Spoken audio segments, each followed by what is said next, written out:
Hello dear students welcome to our channel Bansal classes. Students, आज की class में हम आज के इम्पॉर्टेंट करंट अफेयर डिस्कस करेंगे।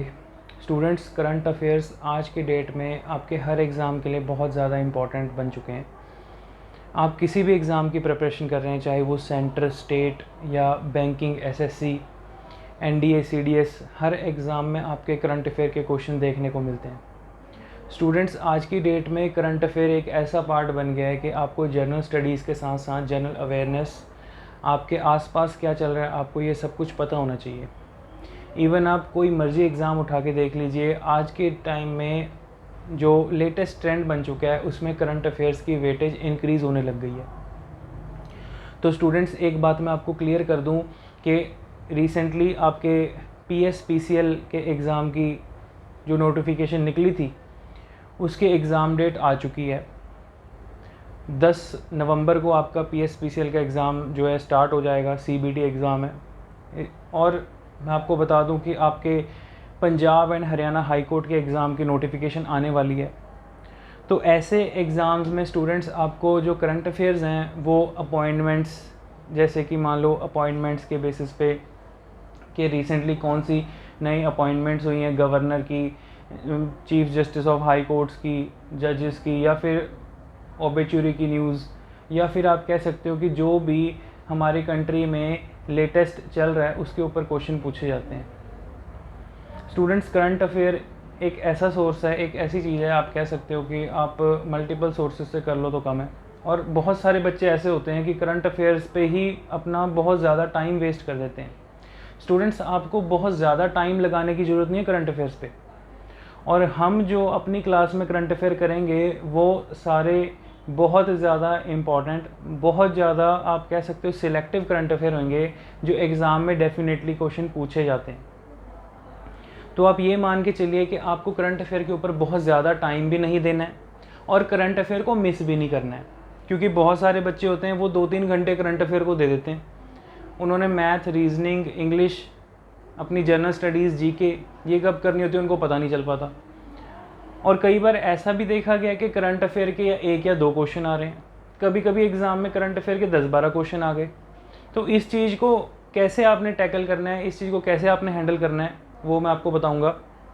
प्लस हम डेली बेसिस पे करंट अफेयर्स करेंगे स्टूडेंट्स, जो आपके आने वाले जितने भी एग्ज़ाम हैं उसके लिए बहुत ज़्यादा हेल्पफुल रहेंगे। तो चलिए स्टूडेंट्स, शुरू करते हैं आज के करंट अफेयर्स। तो सबसे पहला पॉइंट है students, ministry of corporate affairs. Students, what is the meaning of ministry of corporate affairs? Exam में आपको क्वेश्चन पूछे जाते हैं कि मिनिस्ट्री ऑफ कॉरपोरेट अफेयर्स किसके अंडर आती है, इसके हेड कौन है। तो ये चीज़ें हम डिस्कस करेंगे। तो स्टूडेंट, सबसे पहला point, ministry of corporate affairs extended the tenure of company law. अब यहाँ पर एक वर्ड आया है, extended the tenure of company law, मतलब कि कंपनी लॉ का जो कार्यकाल है उसको बढ़ा दिया गया है इस कमेटी ने। कब तक? 1 ईयर अंटिल September 16, 2022। तो ये चीज़ें स्टूडेंट्स लिंक होती हैं। अगर मैं आपको समझाऊं, आप एक चीज़ ध्यान से समझो, हमारे देश में फैक्ट्री एक्ट्स आए, कंपनी लॉज आए। अगर मैं आपको हिस्ट्री की बात में समझाऊं, ये कोई नई चीज़ नहीं है। जब हमारे देश में ब्रिटिशर रूल कर रहे थे, हमारे देश में अंग्रेज़ों का राज था, उस टाइम पे लॉर्ड लैंसडाउन ने फर्स्ट टाइम फैक्ट्री रिफॉर्म्स किए। अब फैक्ट्री रिफॉर्म्स जब अंग्रेज़ चले गए, जब देश आज़ाद हुआ, उसके बाद भी कुछ फैक्ट्री रिफॉर्म्स हुए। तो ऐसे ही स्टूडेंट्स कुछ कंपनी लॉज बने। तो अब यही कंपनी लॉज जो है, कमेटी जो है मिनिस्ट्री ऑफ कॉर्पोरेट अफेयर्स, इन्होंने जो एट प्रेजेंट कंपनी लॉ चल रहे हैं, कमेटी ने 1 ईयर तक उसका टेन्योर एक्सटेंड कर दिया है। अब एग्ज़ाम में क्वेश्चन क्या पूछा जाएगा कि जो मिनिस्ट्री ऑफ कॉर्पोरेट अफेयर्स के जो सेक्रेटरी हैं, जो हेड हैं, वो कौन है, उनका नाम बताइए। ये question exam point of view से बहुत ज़्यादा इंपॉर्टेंट है। Answer is Rajesh Verma. तो स्टूडेंट्स, आपको एग्ज़ाम में ऐसे क्वेश्चन पूछे जाते हैं कि बताइए कॉर्पोरेट अफेयर्स के सेक्रेटरी के हेड कौन है, मिनिस्ट्री ऑफ कॉर्पोरेट अफेयर्स किसके अंडर आ रही है, उसके हेड कौन है। ठीक है, तो ऐसे क्वेश्चन एग्ज़ाम में पूछे जाते हैं। आपको पता होना चाहिए इसके जो कंपनी अफेयर्स के सेक्रेटरी हैं उनका नाम क्या है, Rajesh Verma. Very very important. ठीक है, तो आई होप आपको समझ में आ गया होगा।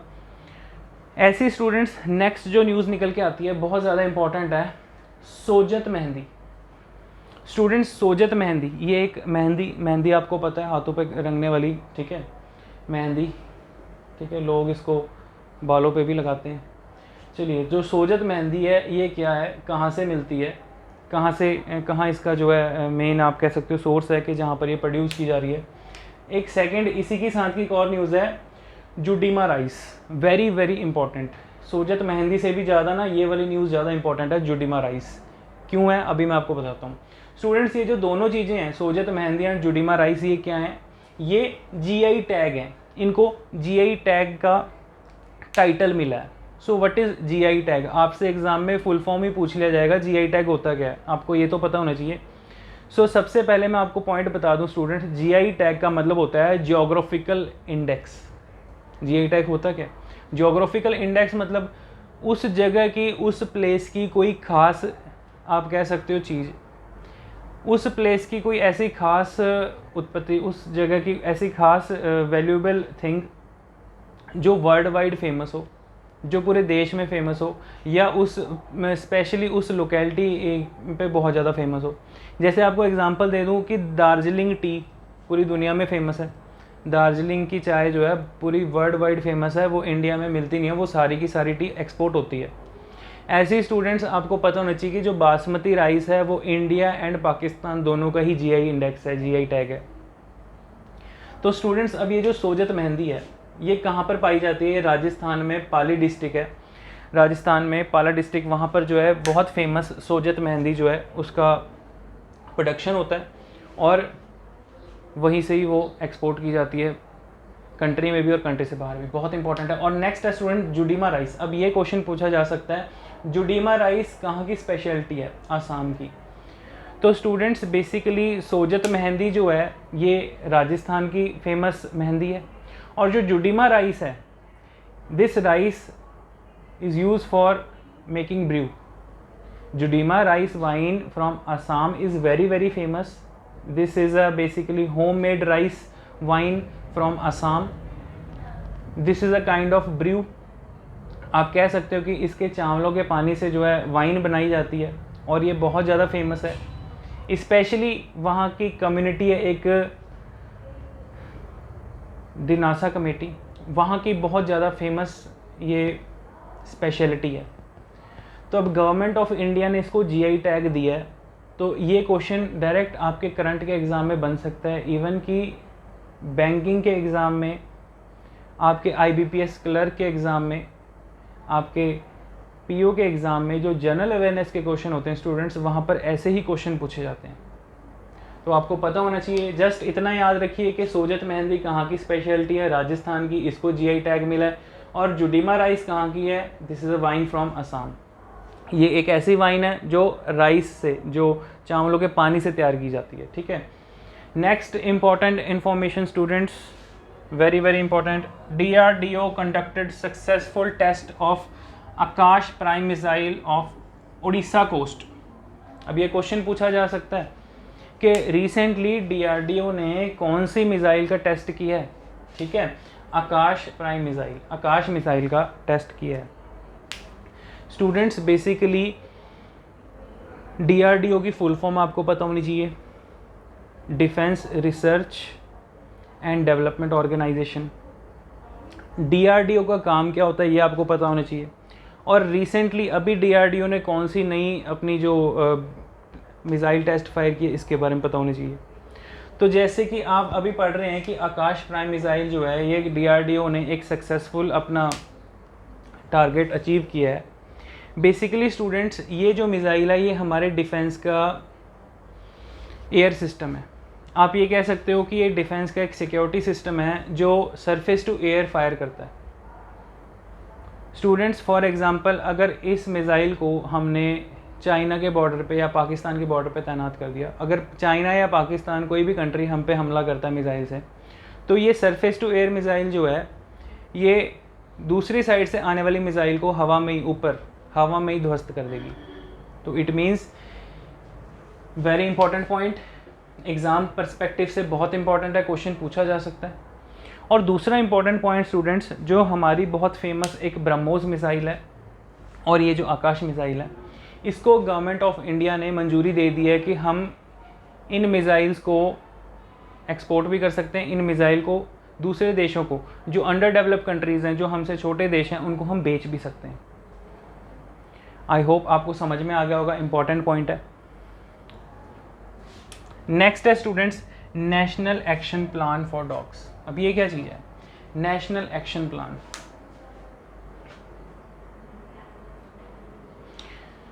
हाँ जी students, national action plan for dogs बहुत इंपॉर्टेंट न्यूज़ है। और स्टूडेंट्स ये जो national action plan for dogs है, basically this is for mediate rabies elimination by 2030। मतलब कि हमने अपने देश से रेबीज़ वायरस को ख़त्म करना है कब तक? 2030 तक। एलिमिनेट का मतलब क्या है कि देश से टोटली इरेडिकेट कर देना। और स्टूडेंट्स एक और पॉइंट नोट कर लो, एट प्रेजेंट गोवा ऐसी स्टेट है जहाँ से रेबीज़ वायरस जो है 100% एलिमिनेट हो चुका है। क्लियर? तो स्टूडेंट्स इंपॉर्टेंट पॉइंट है, ऐसे क्वेश्चन पूछ लिए जाते हैं। क्वेश्चन क्या आएगा कि रेबीज़ वायरस जो है, जो डॉग्स के बाइट करने से, ठीक है, कुत्तों के काटने से जो फैलता है, वो गवर्नमेंट ने कब तक इनिशिएटिव रखा है, हमने कब तक अपने देश से एलिमिनेट करना है? आंसर इज 2030, 2030 तक। दूसरा इंपॉर्टेंट, इसी तरीके से इंपॉर्टेंट क्वेश्चन पूछ लिए जाते हैं कि हमारा जो टारगेट है कि हमने मलेरिया कब तक एलिमिनेट करना है, तो वो भी 2030 तक ही एलिमिनेट करना है। मलेरिया हो गया, रेबीज़ हो गया, नोट कर लो आप। मलेरिया और रेबीज़ ये दोनों ऐसी बीमारियां हैं जो गवर्नमेंट का इनिशिएटिव है 2030 तक हमने एलिमिनेट करना है। और ऐसे ही स्टूडेंट्स आपको पता होना चाहिए ट्यूबरक्लोसिस, जो टीबी की बीमारी होती है, ठीक है, ट्यूबरक्लोसिस को हमने कब तक एलिमिनेट करना है? 2025 तक। तो ये कुछ ऐसे डायरेक्ट क्वेश्चन पूछ लिए जाते हैं, ठीक है। 2 या 3 ऑप्शन दे देंगे कि कब तक हमने एलिमिनेट करना है, 2022 का इनिशिएटिव है, 2025, 2030, तो आपको पता होनी चाहिए बेसिक पॉइंट्स। नेक्स्ट है, इसके बाद स्टूडेंट्स आगे ध्यान से देखेंगे, 11 scientist receives 2021 Shanti Swarup Bhatnagar prize. Very important question. तो स्टूडेंट्स मैं आपको बार बार कह रहा हूँ कि हम सारे important questions, important points discuss करेंगे, ठीक है। जो इवन कि आपका भी फोकस ये होना चाहिए कि आप फिजूल की न्यूज़ से ज़्यादा बेटर है कि आप सिर्फ उन करंट अफेयर्स पे फोकस करिए जो एग्ज़ाम पॉइंट ऑफ व्यू से इम्पॉर्टेंट है। फिजूल की बातों में, फिजूल की न्यूज़ पढ़ने में, या फिर जो फिजूल के न्यूज़ चैनल हैं उनको देखने में अपना टाइम वेस्ट ना करें। चलिए पॉइंट पे आते हैं। 11 scientist receives 2021 Shanti Swarup Bhatnagar price. Students ये कौन सा प्राइज़ है ये आपको पता होना चाहिए। ये question as it is paper में पूछा जा चुका है, ये क्वेश्चन आया हुआ है और ये दोबारा रिपीट होगा। क्यों? क्योंकि अभी रिसेंटली फिर से 11 साइंटिस्ट को जो है शांति स्वरूप भटनागर प्राइज़ दिया गया है। ये प्राइज़ किस फील्ड के लिए दिया जाता है आपको पता चल चुका है, साइंस के लिए, ठीक है। So students this is given for the outstanding Indian work in the field of science and technology. और स्टूडेंट्स शांति स्वरूप भटनागर जी कौन थे आपको ये भी पता होना चाहिए। So this award is name after the founder director of CSIR। जो CSIR के फाउंडर डायरेक्टर थे उनका नाम था स्टूडेंट्स शांति स्वरूप भटनागर। तो उनके नाम से ही ये प्राइज़ दिया जाता है, ठीक है। किस फील्ड के लिए? In the field of science, जो like biological science, environmental science, physical science, chemical science, engineering science, total 7 fields के लिए, medical science, mathematical science, total 7 fields के लिए ये प्राइज़ दिया जाता है। आपको एग्जाम में क्वेश्चन क्या पूछा जाएगा? क्वेश्चन ये आएगा कि शांति स्वरूप भटनागर प्राइज़ किस चीज़ के लिए दिया जाता है। ऑप्शन दे देंगे, इन the field of science, in the field of music, in the field of drama, in the field of literary work. क्या लिटरेचर के लिए दिया जाता है? क्या ये ड्रामा के लिए दिया जाता है? क्या ये साइंस के फील्ड के लिए दिया जाता है? इस तरीके से एग्ज़ाम में क्वेश्चन पूछा जाएगा आपसे, ठीक है। आई होप आपको समझ में आ गया होगा पॉइंट। आगे देखते हैं students next point, government setup GOM, GOM का मतलब क्या है? Group of ministers.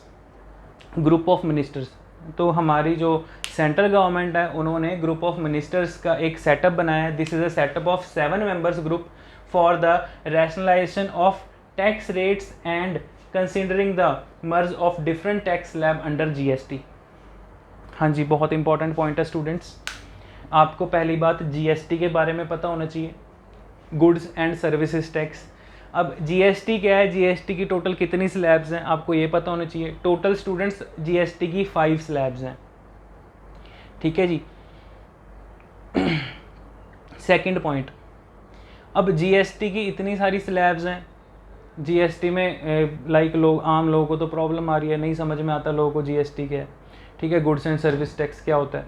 लेकिन आपको ये पढ़ना चाहिए कि भाई जो 5 स्लैबें हैं वो 5 स्लैब्स का फ़ायदा क्या है। अब लोग कह रहे हैं कि जीएसटी में जो है लिक्वर को भी ऐड करो, जीएसटी में जो आपका ऑयल है, जो पेट्रोल डीजल है, इसको भी जीएसटी के अंडर लाना चाहिए। तो इसके ऊपर जो है डिबेट चल रही है। अभी ये चीज़ कंफर्म नहीं है कि जो लिक्वर है, जो आपका डीजल पेट्रोल है, क्या वो भी जीएसटी के अंडर आएगा। तो इसलिए गवर्नमेंट ने एक ग्रुप ऑफ 7 मिनिस्टर्स जो है एक कमेटी बनाई है। इस कमेटी का काम क्या होगा, रैशनलाइजेशन ऑफ टैक्स रेट के टैक्स रेट्स को देखना और जो डिफरेंट स्लैब्स हैं जीएसटी की उनको मर्ज करना। जैसे 0% स्लैब है, 5% स्लैब है, 12% स्लैब है, 18% स्लैब है, 28% स्लैब है। अब ये इतनी सारी जीएसटी की स्लैब्स होगी। 0% मतलब स्टूडेंट्स जो आपकी जो डेली बेसिस, जो हमारे डेली यूसेज का सामान है, जैसे मिल्क है, वेजिटेबल्स हैं, इनके ऊपर 0% जीएसटी है, मतलब कि इनके ऊपर कोई टैक्स नहीं है, ठीक है। 5% जो हमारी लाइफ की नेसेसिटी का जो पार्ट है, मेडिसिन वगैरह, ठीक है, और कुछ चीज़ें जो हम डेली यूसेज के लिए अपने कह सकते हैं आप यूज़ करते हो, ठीक है, उसमें भी कुछ आ जाते हैं 5%, 12%, फिर आगे ऐसे बढ़ते बढ़ते इलेक्ट्रॉनिक गैजेट्स 28%, लग्जरी आइटम्स। तो इस तरीके से जो हैं जीएसटी स्लैब्स बनी हुई हैं। अब स्टूडेंट्स मेन पॉइंट ये है कि इतनी सारी जीएसटी की ये स्लैब्स हैं, इनको मर्ज करना ज़रूरी है। कि मतलब कि जो 5% 10% वाली स्लैब है उनको एक कर दो, ठीक है, 5% 12% वाली स्लैब है उसको एक कर दो। तो इसका मतलब ये है कि गवर्नमेंट चाहती है कि लोगों को दिक्कत ना आए, लोगों को जो कॉमन पीपल्स की जो परेशानियाँ हैं उसको कम किया जाए, रिड्यूस किया जाए, और टैक्स इवेजन कम हो, ठीक है। सेकंड थिंग, टैक्स रेट्स को दोबारा से रिस्ट्रक्चर किया जाए और जीएसटी की स्लैब्स को रिस्ट्रक्चर किया जाए। तो स्टूडेंट्स ये कुछ आज की इम्पॉर्टेंट इन्फॉर्मेशन थी, आई होप आपको समझ में आई होंगी, ठीक है। ऐसे ही इम्पॉर्टेंट करंट अफेयर की वीडियोस के लिए हमारा चैनल सब्सक्राइब करें, और आपको वीडियो पसंद आई तो वीडियो को लाइक ज़रूर करें, और स्टूडेंट्स अपने फ्रेंड्स के साथ भी ज़्यादा से ज़्यादा इस वीडियो को शेयर करें, ताकि जो लोग मान लो नहीं समझते कि करंट अफेयर कितना इम्पोर्टेंट है, या जिन लोगों को करंट अफेयर नहीं समझ में आता, तो ईजी वे में करंट अफेयर लगभग 10 से 15 मिनट की वीडियो में स्टूडेंट्स हम डेली बेसिस पे आपके सामने करंट अफेयर लेके आएंगे, और आप इन्हीं से ही अपने शॉर्ट हैंड नोट्स बना लीजिए, ठीक है, ताकि इनको आप क्विकली रिवाइज कर सकें जब भी आपका एग्ज़ाम नज़दीक आ रहा है। तो आई होप आपको समझ में आया होगा स्टूडेंट्स। तो वीडियो को लाइक करके ज़रूर जाएं, ठीक है। कोई भी आपके डाउट्स हो तो आप कमेंट सेक्शन में अपने डाउट्स पूछ सकते हैं। Thank you.